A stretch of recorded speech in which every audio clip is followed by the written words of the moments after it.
ધોરણ 8 chapter 8 basic પદાવલી અને નિત્યસમ સ્વાધ્યાય 8.4 પહેલો દાખલો છે દ્વિપદીનો ગુણાકાર કરો. તો પહેલો શું આપ્યું છે 2x + 5 અને 4x - 3. તો દ્વિપદી કેમ કીધું? આમાં બે પદ છે, આપણે તો બંનેનો શું કરવાનો છે? ગુણાકાર. આપણે પહેલો દાખલો જોશું તો શું લખશું? 2x + 5 એનો ગુણાકાર શેની સાથે છે? 4x - 3 સાથે. તો શું થશે? પહેલું પદ 2x એમ નામ લેશું, તો આખા પદનો આ પદ સાથે ગુણાકાર, તો 4x - 3 લખશું. પછી વત્તા 5 એ આખા પદનો ગુણાકાર કોની સાથે છે? 4x - 3 સાથે. તો પહેલા પદનો ગુણાકાર આખા સાથે, બીજા પદનો ગુણાકાર આખા સાથે. હવે આપણે ગુણાકાર કરશું તો 2 ચોકું 8 x તો x નો શું થઈ જશે? વર્ગ થઈ જશે. માઇનસ નિશાની એમ નામ 2 તેરી 6 અને આ x વધારવાનો એટલે 6x. વત્તાની નિશાની 5 ચોકું 20 અને આ x એમ નામ.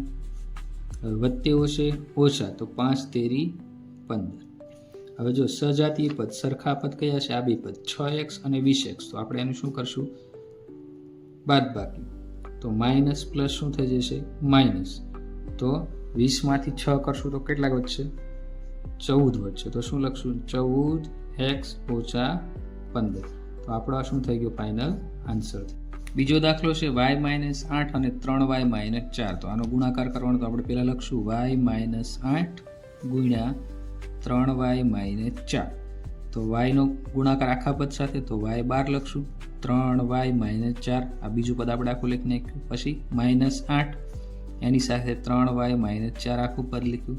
હવે આનો ગુણાકાર કરશું તો y ગુણ્યા 3 તો 3y, y નો y તો y નો શું થશે? વર્ગ. માઇનસ 4 ગુણ્યા y એટલે 4y. -8 ગુણ્યા 3 તો શું થશે? -8 તેરી 24y. હવે માઇનસ માઇનસ પ્લસ તો 8 ચોખ્ખું કેટલા થઈ જશે? 32 થઈ જશે. હવે જો સજાતીય પદ છે એનું આપણે કરવાનું, તો 3y નો વર્ગ એમના માઇનસ માઇનસ પ્લસ તો શું થઈ જશે? -24 ને 4 28y પ્લસ 32. ત્રીજો દાખલો 2.5l -0.5m અને 2.5l + 0.5m. તો હવે આપણે આ ત્રીજો દાખલાનો ગુણાકાર કરશું તો શું થશે? પહેલા આપણે ગુણાકાર નિશાની કરી નાખશું. 2.5l - 0.5m ગુણ્યા 2.5l + 0.5m. ઉપરના દાખલામાં કર્યું છે એવું પહેલાં કયું લખશું? આ 2.5l વાળું પદ લખશું, એની સાથે આ પદ આખું ગુણાકારમાં 2.5 + 2.5l + 0.5m. પછી આ -0.5m ના એની સાથે આખું પદ 2.5l + 0.5m. આ ગુણાકાર કરશું. હવે જો 25 ગુણ્યા 25 તો 25 × 5 = 625, તો 625 થઈ ગયા. હવે પોઈન્ટ પછી પહેલો આંકડો, પોઈન્ટ પછી બે આંકડા, તો અહીં શું થશે? બે આંકડા પછી પોઈન્ટ, તો 625 l ગુણ્યા l તો l નો વર્ગ. પછી વત્તાની નિશાની. હવે પોઈન્ટ નહીં જોયું તો 25 ગુણ્યા 5 તો કેટલા થશે? 25 × 5 125 થઈ ગયા. l અને m તો l અને m. હવે પોઈન્ટ પછી આ એક આંકડો અને પોઈન્ટ પછી આ પોઈન્ટ બીજો આંકડો, તો બે આંકડા પછી પોઈન્ટ, તો પહેલો આંકડો બીજો આંકડો, તો 1.25 lm. હવે માઇનસની નિશાની. 0.5 ગુણ્યા 25 તો 25 × 125 તો 125 લખી નાખશું આપણે પહેલાં. હવે પોઈન્ટ પછી આ એક આંકડો, પોઈન્ટ પછી બે આંકડા, તો બે આંકડા પછી પોઈન્ટ, તો 1.25.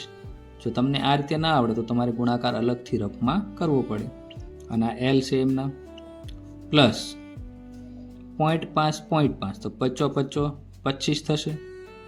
અને બે આંકડા પછી પોઈન્ટ, આ પહેલો આંકડો આ બીજો આંકડો, તો પહેલો આંકડો બીજો આંકડો, તો આગળ અહીં શું આવી જશે? પોઈન્ટ, તો 0.25 અને આ એમના.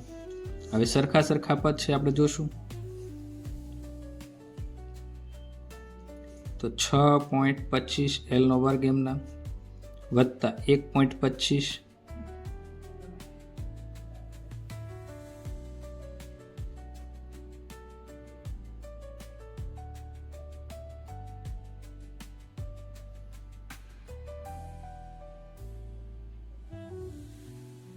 અહીંયા 0.5m છે, તો બધી જગ્યાએ શું આવશે?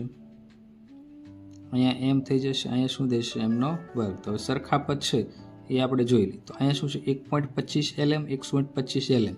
આ પ્લસ છે, આ માઇનસ છે, તો શું થઈ જશે? પ્લસ માઇનસ માઇનસ, તો આખું પદ શું થઈ જશે? 0 થઈ જશે. હવે વધ્યું શું છે? -0.25 mનો વર્ગ. તો આપણો ફાઇનલ આન્સર શું થઈ જશે? 6.25 L વર્ગ માઇનસ 0.25 mનો વર્ગ. તો આપણો આન્સર થઈ ગયો. દાખલા નંબર 5 2pq + 3q² અને 3pq - 2q². તો આનો ગુણાકાર કરશું આપણે. પહેલાં ગુણાકારની નિશાની કરી નાખશું. 2pq + 3q² ગુણ્યા 3pq - 2q². બે પદ લખી નાખ્યા. હવે પેલું પદ 2pq એની સાથે આખા પદનો ગુણાકાર, તો 3pq - 2q નો વર્ગ. બીજું પદ 3q નો વર્ગ એની સાથે આખું પદ 3pq - 2q નો વર્ગ. હવે 2 તેરી 6 pq તો p નો વર્ગ અને q નો વર્ગ, p 2 વાર q 2 વાર, માઇનસ 2 દુ 4 તો 4p અને q નો વર્ગ થશે, પ્લસ 3 તેરી 9 p એમના q એક વાર, અહીં q એક વાર અને q 2 વાર, એટલે અહીં q નો શું થશે? ઘન થશે. હવે અહીંયા 3 તેરી 9 p એક વાર, q 2 વાર અને q એક વાર, તો q નો ઘન થશે, પ્લસ માઇનસ માઇનસ, તો 3 દુ 6 q ની 2 ઘાત q ની 2 ઘાત, તો q ની કેટલી ઘાત થઈ? 4 ઘાત. હવે સજાતી પદ થઈ જશે અહીંયા. તો 6p² q² એમના, -4pq નો ઘન પ્લસ 9pq નો ઘન, તો બે સજાતી, તો પ્લસ માઇનસ માઇનસ, 4 માંથી 9 કાઢો તો 5, પણ મોટું પદ 9 છે એટલે અહીં શું થઈ જશે?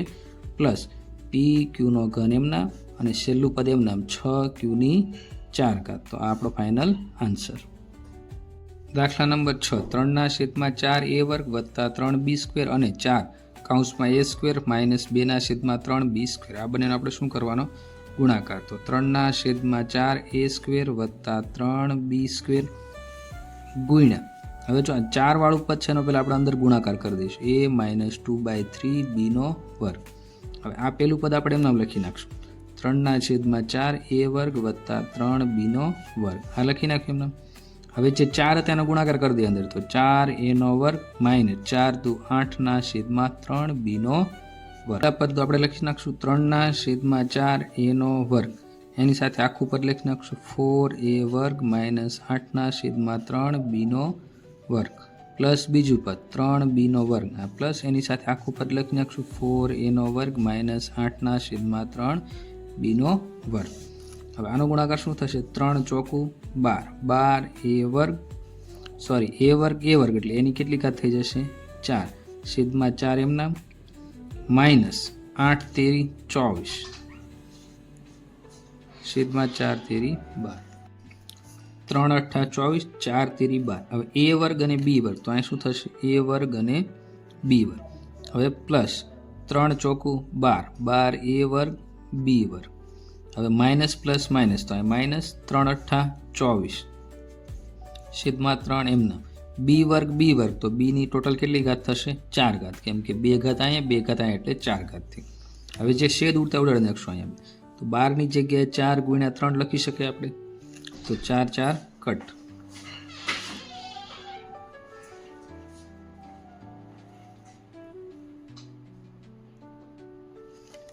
ચોવીસની જગ્યાએ 12 ગુણ્યા 2, તો 12 કટ થઈ ગયા. હવે શું વધ્યું? અહીંયા 24ની જગ્યાએ 8 ગુણ્યા 3, તો 3 3 કટ. હવે જે વધ્યું છે આપણે લખી નાખશું, તો અહીંયા શું વધશે? 3a ની 4 ઘાત minus 2a² b² plus 12a² b² minus અહીંયા શું વધ્યું? 8b ની 4 ઘાત. હવે જો સજાતી પદ કયા થયું? અહીંયા a વર્ગ b વર્ગ અને અહીંયા a વર્ગ b વર્ગ, તો આ સજાતી પદ થયું.